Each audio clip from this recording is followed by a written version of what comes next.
Pandian store சீரியலில் அடுத்த வரை எபிசோடில் கோமதி சொல்ல சொல்ல கேட்காம அவங்க பாட்டுக்கு நடந்து போய்கிட்டே இருக்காங்க. என்னடி நீ வேலை வேலை நேரத்தில் இப்படியெல்லாம் பண்ணிக்கிட்டு இருக்க? ஏற்கனவே ஒரு நாள் கடை மூடிட்டேன், இப்போ மறுபடியும் இந்த மாதிரி பண்ணிகிட்டு இருந்தா இன்றைக்கும் கடை மூட வேண்டியதாக இருக்குடி. தயவு செஞ்சு வாடி வீட்டுக்கு போகலாம். உன்னோட என்னடி எனக்கு பேரும் ராமாயணமாக போயிடுச்சு அப்படின்னு சொல்லிட்டு பாண்டியன் சொல்லிக்கிட்டு இருக்காங்க. உங்ககிட்ட நான் கேட்டேன்னா நீங்கள் கடையை மூடுங்க அப்படின்னு சொல்லிட்டு பொண்டாட்டி உடம்பு சரியில்லாமல் கடையில் ஹாஸ்பிட்டலில் படுத்து கிடந்தாலாம்.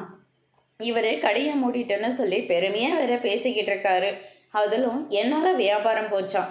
இங்கே பாருங்க, நான் உங்ககிட்ட லீவ் போடுங்கன்னு உங்ககிட்ட நான் கேட்க கடை. நீங்களா கடையை மூடிட்டு வந்ததுக்கும் நான் ஒன்றும் பண்ண முடியாது.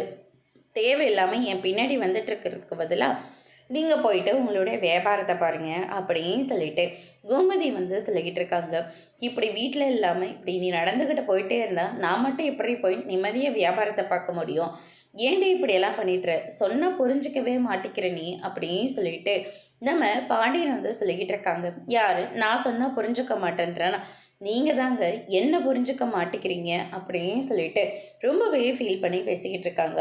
நான் மட்டும் புருஷன் புள்ளன்னு சொல்லிட்டு வீட்டுக்காக உழைச்சிட்ருக்கணும். ஒரு நாள் கூட எனக்கான லீவ் கிடையாது. ஆனால் இவங்களுக்கு என்னால் ஒரு நாள் லீவ் ஆகிடுச்சான். அதை வேற பெருமையாக வேற பேசிக்கிட்டு இருக்காங்க. பேசாமல் போய் வேலையை பாருங்க அப்படின்ற மாதிரி கோமதி சொல்லிட்டு அவங்க பாட்டுக்கு போயிட்டே இருக்காங்க. அதோடு இன்னைக்கான பிரமும் முடிச்சிருக்காங்க.